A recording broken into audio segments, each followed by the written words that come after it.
All right, we are now live. So, hello, good morning, and welcome to those of you joining us just a few minutes early. My name is Charlotte. I'm excited to start off the day with you all. I do have Liz Thomas here with me in the Zoom room. She's ready to begin her keynote presentation on time at 9:30 a.m. That is Eastern time, coming up in just a few short minutes. Thank you all so much for your patience. I hope you're having a terrific day so far.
Hello and welcome to those of you who are just joining us. Good morning. I hope you're having a wonderful morning thus far. We will be getting started here on time in just a couple of minutes now at 9:30 a.m. Eastern Time. Thank you.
Hello, everyone, and welcome to the session. I am pleased to introduce Liz Thomas. She's the Chief Market Strategist with SoFi, responsible for providing economic and market insights to a variety of audiences. Now, she believes that helping people learn about the markets and investing can empower them to take a more active role in their financial future. Now, to our live audience, Q&A during this session will be time permitting, but please feel free to send any questions you may have in the live chat box that is located on the right-hand side of your browser there next to the video player. And with that said, Liz, I will hand the mic to you. I will be right here if you need me, but the floor is all yours. Great. Thank you. Good morning, everybody, or perhaps afternoon, wherever you are in the world. This presentation is titled Rewiring Portfolios. And what we're going to talk about today is a sort of deeper look at diversification and what we need to be thinking about in this particular market cycle, because this one although this is a dangerous phrase, this one is different in some ways than market cycles of the more recent past. So we're going to look at what portfolios can look like under the surface to help you both capture the opportunities that are available in this technological revolution while also protecting against the inevitable volatility that comes along with it.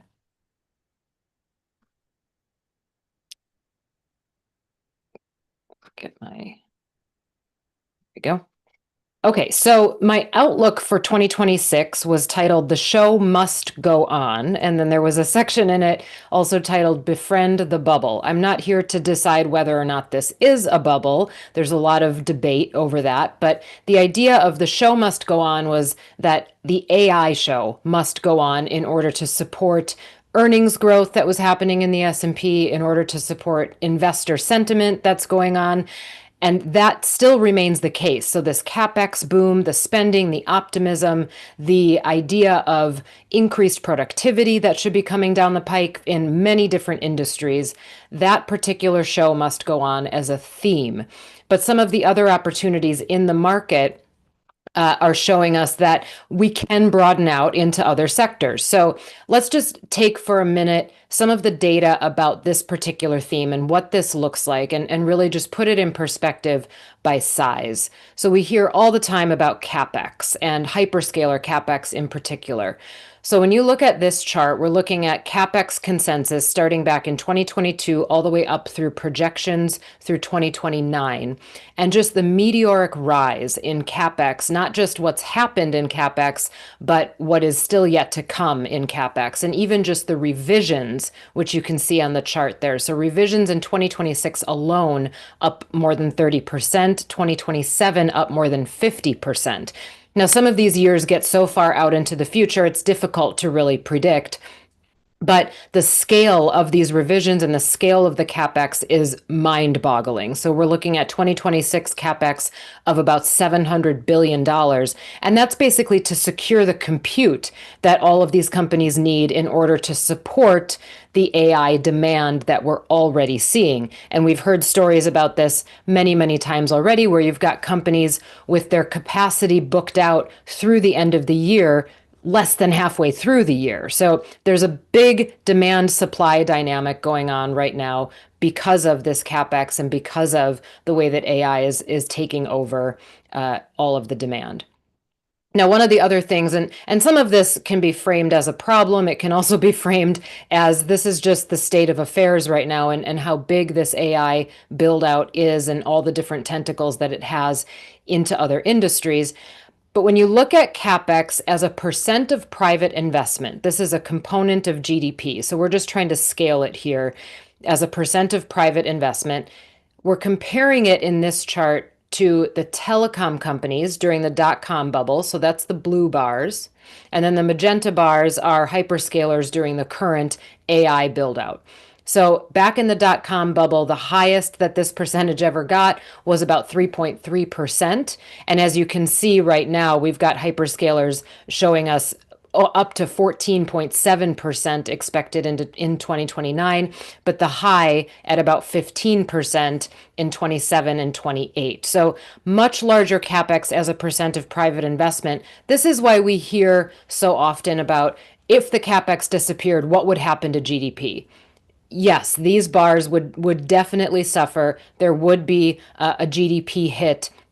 I think the bigger risk to GDP in this particular cycle is more about the sentiment, because as we know, consumers still drive the majority of GDP in the US. So sentiment would obviously get hit if somehow the AI theme wasn't being carried forward as strongly as it is right now. But this just gives you an idea of how much power this theme has in our economy at present. Some of you may have seen this before. This is what's called the Gartner hype cycle, and it's only about technology. And if you think about this through different cycles, you can think about this through the dot-com bubble. But when we're looking at it right now, the technology trigger is the beginning of this chart. And then it goes through generally these different phases. Obviously, this is not exact and there are no numbers on this chart, but this is generally the phases that a technology revolution, would go through. So if we think about the technology trigger as ChatGPT being released, that's in late 2022, then we start to ride that wave upward up to peak of inflated expectations. Now, again, none of this is exact, and it's really more a matter of opinion about whether or not you think we've reached that peak of inflated expectations and have crested that mountain. Many people that I've talked to, and I've given very big presentations in the last couple months and asked the entire room of people whether they thought we had reached peak of inflated expectations, I would say 99% of those rooms said we hadn't gotten there yet. And that's in the month of May that I gave most of those larger presentations. So generally speaking, market participants, investors, everybody in the industry doesn't think we've quite gotten to the peak of inflated expectations. Now, we'll talk about this a little bit. Market is going to react differently from what happens in earnings. And when you look at the trajectory of earnings and the timing that things usually happen, the market tends to peak before earnings peak. So when we're thinking of peak of inflated expectations, I'm thinking of that as inflated expectations, perhaps on earnings growth. So peak earnings, the market generally peaks before that occurs. But we have to look at this with managed expectations. So even if and when we hit that peak of inflated expectations, we're likely to go through, I'll call it a digestion period afterwards. And that's what the bulk of the last half of this presentation is going to cover is how do you want to be positioned if you don't know exactly where we are in this chart? And how do you want to be positioned knowing that the AI life cycle has already begun? It began when ChatGPT was released to the masses. But regardless of where you think we are, we can talk about this as a baseball game, which inning you think we're in. How do you want the portfolio to be positioned to capitalize on the opportunity still to come? And then how do you protect in the period when we're likely to see that digestion, perhaps down the other side of the hill to the trough of disillusionment? So modern investors, today's investors are facing two separate dilemmas. And those dilemmas are, first of all, how you diversify within equities. So we're talking about the risk assets in the portfolio. What do you do with those risk assets underneath the surface? And then secondly, how do you diversify beyond equities? We've all heard of the 60/40 portfolio. That seems like a rather antiquated concept, particularly in this market. So we'll talk about what that looks like today and how you can add different asset classes to hopefully improve your outcomes. Okay, first we're going to cover diversifying within equities. So a couple things. The dilemma that we are in right now as investors is concentration. We have an S&P 500, as you can see on the left-hand side of this page, the top 10 companies in the S&P 500 accounting for more than 40% of the entire index. That is a highly concentrated index. One thing I will say is in most, if not all, booms, you do see a handful of companies, let's call it 10 to 15 companies, concentrating towards the top in some part of that cycle of the boom, generally speaking, in the later part of the boom. Now, we can talk all day about early market cycle, mid market cycle, late market cycle, and then obviously what happens in a recession. The trouble is nobody knows how long each parts of those cycles last. So even if we are later in the investment cycle right now, it can go on for a very, very long time. But my point is, when you look on the left-hand side of this page, knowing that the top 10 companies are making up such a large percentage of the index, that's not uncharacteristic. That's not necessarily unique. It is a very big percentage right now, also because if you think about what happened in the dot-com bubble, the companies that started to really take hold of the market at that point were very small. Technology was a very small percentage of the index before the late 90s and before that bubble really inflated. we came into this AI revolution with tech already a much larger percentage of the index, and many of these companies that are in the top 10 already with a much larger market cap. They were already established firms. So it was easy for this concentration to become an issue more quickly. And then if we look at the right-hand side of this page, another part of the dilemma, when you look at just semiconductors and tech hardware as a share of the S&P. So this is basic. So semiconductors and tech hardware as a percentage of the S&P at almost at 30%. It's fallen down a little bit recently, but at about 30% of the S&P. So comparing these two charts, clearly there's a lot of overlap between the top 10 companies in the S&P and semiconductor and tech hardware. So we know that the index is being largely driven by the revolution that's going on. Okay, I want to spend a little bit of time on this slide because there's a lot here, but this is a good way to illustrate some of the idea of the life cycle of AI. So again, I mentioned this before, regardless of which inning you think we may be in, this is a way that we're sort of conceptualizing what are the phases of this AI build out, what are the phases of the productivity, and beyond that, where have the investment gains already happened? So when we look at the bottom half of this chart, where have the gains already been concentrated? And then where do we think there's opportunity in the future as AI continues through its life cycle? So starting at the bottom of this, and this is not to say that these are lesser, it's just we're sort of building on a chronological basis.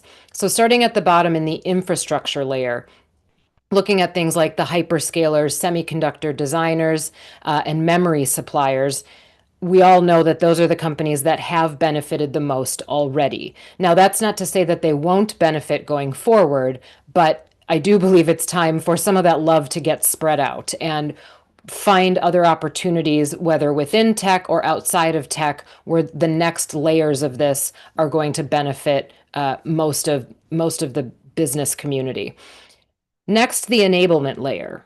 Power and grid equipment. This was definitely phase two. We saw utility stocks start to take off. We saw power companies really take off. Cooling systems, data centers. We started to talk about REITs as an opportunity because of all the data center build out, fiber and networking. So basically the physical build out that AI CapEx flows through. So this was phase two. Now, if we look into the future opportunity, these are speculations. These are not surefire opportunities, but these are things that I think naturally lend themselves to, okay, what comes next? Next, perhaps the application layer. So actually putting these AI tools to work, not just in chat models, not just people on a daily basis asking ChatGPT and Claude questions about their day-to-day life, but the application layer at the business level. So things like software companies that are embedding AI into their workflows. Cybersecurity has already done really well this year, and it's the one thing that was holding up the software space as it started to sort of fall apart earlier in 2026. And then you've got enterprise solutions, vertical software as a service. These are things like building AI into human resources software, building AI into finance software, and things like procurement and inventory management. So across the board, where can other types of companies benefit from AI coming into its software layer? And that vertical software as a service piece, this can be much more specific than what we saw happen in software earlier in 2026, which was basically throw the baby out with the bathwater. Claude has figured out how to code, and software companies now are no longer software companies. There are still likely to be opportunities for software companies. Some of them might be much more detailed, much more targeted. So think of companies that are helping restaurants with their reservation systems, with all of the counting and everything that they need to do on an accounting basis, the food ordering processes, software services that are specialized to particular industries, rather than the software that already exists that perhaps could be done on a more efficient basis. So a lot of change to come in the software space. And the idea that the market is sort of trading as if software becomes obsolete, I don't think that's true. But I do think that there are a lot of companies in the software space that will have to either update their business models and rethink how to find revenue going forward. And then there are a lot of companies that could be born out of this AI boom that bring a lot more efficiencies to certain types of businesses. But this all takes time. So this is sort of step 3 in the AI lifecycle, that application layer. And then step 4, end market beneficiaries. Now, I wish I could give you a timeline and say, okay, I think step 3 starts happening now and it goes on for about 9 months. We don't know the answer to that, and there's never going to be a clean start and finish. But if you can look at where in the market we've already benefited from this, you can sort of try to figure out, all right, where should I be thinking about putting my capital next? The last step of this being end market beneficiaries. And this one is probably going to take a while, and it not just take a while to get implemented, but take a while to show up in a lot of the results that these companies report. So I've been pounding the table about healthcare for a while. In some periods it's worked, and in some periods it has not worked, but this is a big reason why. I believe healthcare will be a big beneficiary of this AI boom, not just from a software perspective, but from a care perspective, from an efficiency perspective, from an accuracy perspective. There are a lot of different ways that healthcare can benefit in this. And even the pharma industry, the biotech industry, if there are ways that we can fast track drug approvals, and there are so many opportunities that can happen in the healthcare space. That's one of those end market beneficiaries. The other thing about healthcare that's interesting and that's been happening in the market, this is purely a market comment, is that when we go through periods where momentum in the AI space starts to die, and I would say we're in one of those periods right now where momentum pulls back, we get this unwind. We had a huge run up in semiconductor stocks, and now momentum has stepped back a little bit. What's happened in many of those periods is that as the money comes out of those high growth AI names, it rotates into healthcare as one of the beneficiaries. So places like pharma and biotech, because investors are searching for growth opportunities somewhere else, and they're finding that in pharma and biotech, and even down the market cap spectrum. So there are a lot of investors who rotated not only into large cap healthcare, but into mid and small cap healthcare. If you look at the small cap index, the Russell 2000, healthcare is actually the top performing sector year to date. So market behavior has been benefiting healthcare too, and I think there's more opportunity to come. Financials is another space. Building efficiencies from AI can certainly help financials. And then everything that's going on in capital markets activity, I think, has been a big boost to financials so far this year, and even in the last month or so. So financials can be a big beneficiary of AI as well. And then industrials, we talked a little bit about inventory management, procurement. There's benefits that industrials could have as well. You're already seeing this in some of those big industrial names. So this slide is a good way to think about, all right, AI, how did we start AI as a market? How did we take it into the second step, the power and grid equipment, the things that as we were thinking about, okay, now we need to build out our capacity. What's the next step? It's putting it into play, that application layer. And then what's the step after that? Once it's been put into play, who benefits from that on a long-term basis? I'm going to try to speed myself up a little bit because I see some questions coming in.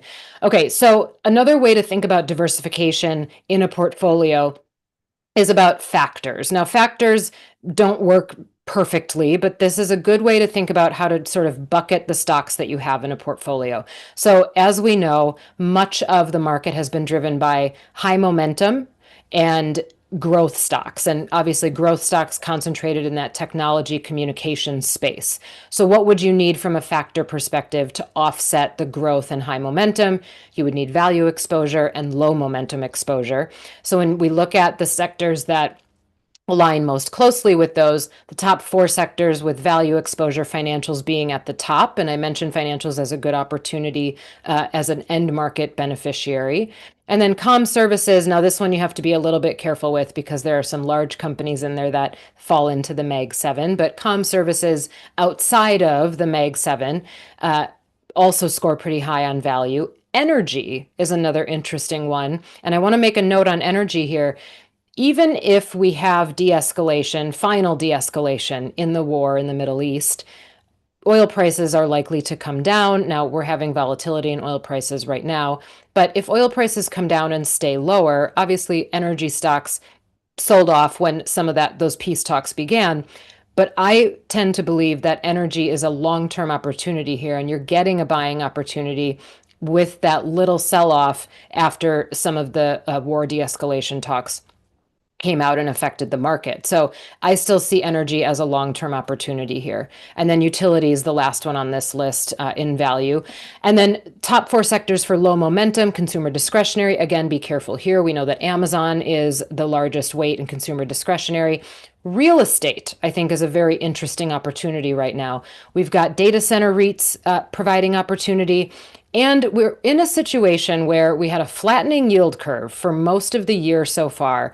It's possible that the yield curve steepens again. It's also possible that rate hikes get priced down or out if we have oil prices come back down and inflation readings cool off a little bit. Real estate is an interesting opportunity, also at really, really low valuations. Financials on this list again, and then consumer staples in that low momentum. So just some sectors to keep in mind if you don't have exposure, or if you're overly exposed to technology.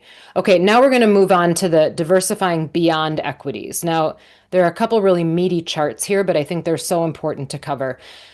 So I talked at the beginning of the presentation about the 60/40. What we did here was we're showing a number of different portfolio allocations. So this first one on the left-hand side, we're showing just an efficient frontier, and this is just stocks and cash. So no bonds in here, no alternatives, just stocks and cash. And then on the right side, we're showing you the Sharpe ratio. So stocks and cash have a pretty linear, straightforward, efficient frontier. Now, if we start to bring in some other asset classes, here's stocks and bonds. Now, I want to point out that these charts are over a very long-term period. So this is from 1973 until now. So this is showing the entire period. The risk return profile for stocks and bonds, this is basically the efficient frontier shape that you're probably used to seeing, this lighter blue color. So as risk increases, the stock allocation increases, but so does the return opportunity. That's a pretty smooth looking efficient frontier, and what the 60/40 was born out of. And then you can see the Sharpe ratio on the other side too, much more attractive than it was for just cash. And then this is stocks and commodities. So no cash, no bonds. Now the stocks and commodities one, I'll call this a volatility sort of coin toss, because you could have 100% commodities with a lot of risk and maybe decent return, but it's really difficult to hit this in the right spot, and almost impossible to hit it in the right spot and have the right allocation here to really benefit from it. And a lot of times you might look at this as an investor and say, you know what, I don't know that the risk I'm taking of getting this allocation wrong is worth that extra little, I don't know, 0.5% return that I might get over stocks and bonds. So generally speaking, this is the framework that investors have been working from for a very long time, saying, okay, you know what, stocks and bonds are offering me the best risk reward trade-off for my allocations. I can probably leave them alone longer. I don't have to think about it so much. Here's the problem in this cycle. Over the course of, let's call it the early 1980s until 2020, interest rates were in a bull market, meaning interest rates were pretty steadily falling. Now, of course, there are periods where they weren't necessarily falling, but they fell for many, many decades, which made it a bull market for bonds. That is likely different right now. We are in a period where inflation seems to be maybe not a huge problem, but it was a problem even before the war. We weren't able to get it back down to target. It's sticky. We've got services inflation. We've got a whack-a-mole problem in the components of inflation. So inflation is in a different place. We're in a different regime. And we've got 10-year yields and 2-year yields, both above 4%. That hasn't happened for a very long time either. So thinking about this from a different regime perspective, and then looking at these charts, does this still work? And I would submit the answer is no, it doesn't still work. So let's redo these charts, which is what we did on this slide, taking out that period where interest rates were in a decline. And let's look at only the period. So this would be about 10 years before 1982, and obviously the 6 years after 2020. Let's look at only the periods where interest rates perhaps were rising, and perhaps they rise further now, but at least stay somewhere around the same levels. So risk return profiles for stocks and bonds you're seeing on this page so far. I will tell you, spoiler alert, that's the worst option in this particular scenario. Next option is stocks and cash. So with stocks and cash, you can increase your expected returns for not that much more risk. And it's much easier to figure out. You're not trying to play the game of figuring out which bonds are going to do well and staring at the yield curve. And the Sharpe ratio, more attractive as well, where you can see for bonds, the Sharpe ratio is actually negative for part of that allocation. Lastly, and perhaps most interestingly, stocks and commodities. So look at how much higher that line is of stocks and commodities. Now, you may look at that and say, because of the shape of that line, it's still too risky to try to figure out exactly which allocation. And that may very much be true. The point here is, it would appear if we are in an inflation regime and in a regime where rates remain higher, that commodities are going to give you more bang for your buck and more diversification benefit than purely cash or purely bonds. You can use any combination you'd like here, but this is something that I think is really important for investors to keep in mind as we stay in this type of regime. And then lastly, if we take stocks out of it entirely, you've got 50% cash and 50% commodities. That's right in the middle of cash and commodities. That may be something to consider as well. Not that you would just make your portfolio 50% cash and 50% commodities, but if you just want to blend the two of those, that's another option. Okay, private assets. I think probably during this program you've heard from others on private assets, so I'm not going to spend a lot of money here, but this is obviously another diversification opportunity in this particular cycle. There's clearly been some volatility in private credit. There's been volatility in private equity as well. But the idea here is that you're insulating yourself from the investor behavior forces that are occurring, which I think is very important in this particular part of the cycle. And you're giving yourself a little bit more opportunity for those longer term returns and just a different behavior. That's what diversification is diversifying the behavior of assets in your portfolio. So keep looking at private credit, keep looking at private equity as opportunities despite some of the volatility that's going on. And then gold, the last couple of slides here about gold and crypto. What I'll say about both of them is that the correlations have broken down in the last, let's call it 3 to 4 months. So the way that gold had been behaving before this was pretty much up and to the right. And you can see the demarcations we have on this chart. Russia invaded Ukraine, and that really changed the gold market quite a bit because of weaponization of the dollar. And then we've got the Iran war. Gold didn't react the way that many expected it would, self-included, to the Iran war. So now some of these correlations have broken down, and the thesis for why people were buying gold into that war has changed. So I don't think gold is acting as a good diversifier in portfolios right now, certainly not acting as we've expected it to over history. So I'd be careful with the precious metals trade in the near term. And then crypto, similarly, the correlations have broken down a little bit. If you look at the top chart where we have the NASDAQ and the Galaxy Crypto Index, they've completely diverged, those two lines. So crypto is difficult to set expectations for right now, obviously in a bit of a crypto winter at the moment. So this not serving as a good diversifier in portfolios either, which is why we're saying you have to be more creative. Things like commodities, cash even, private assets, and making sure that you're diversified under the surface in equities. Okay, so a couple questions here. I'll take the more general one first. Do you think the uptrend in AI stocks will continue next year? Ooh, perhaps for the beginning of the year. Now, I mentioned before that the peak in the market happens before the peak in earnings. I don't think we've seen either yet. So, and generally the amount of time between market peak and earnings peak is about 10 months. So if that helps set your expectations, I don't think we've seen either yet. I do think we see upside in stocks through the end of this year, but not without a lot of volatility underneath. In 2027, I think we start to get to the point where earnings not necessarily need to come back down to earth, but you're going to see a difference in the growth rate of a lot of this stuff. So I think the growth rate starts to slow down. Still grows, but the rate of growth slows down, and the market sniffs that out ahead of time. So meaning CapEx might grow a little slower than before. Earnings might grow a little slower than before. When that starts to happen, that's when you start to go on peak market watch and then on peak earnings watch. Again, I don't think we're there yet, but I think we are getting to the point where investors are starting to scrutinize how quickly all of this has grown and make decisions about whether or not they think there's enough revenue production happening on the other side. And the other question is a little bit deeper. Would you share your opinion as to whether AI will be transformative to all human life as the internet was by the early 2000s when everything became computerized? Or will AI simply become one specific addition to the internet revolution?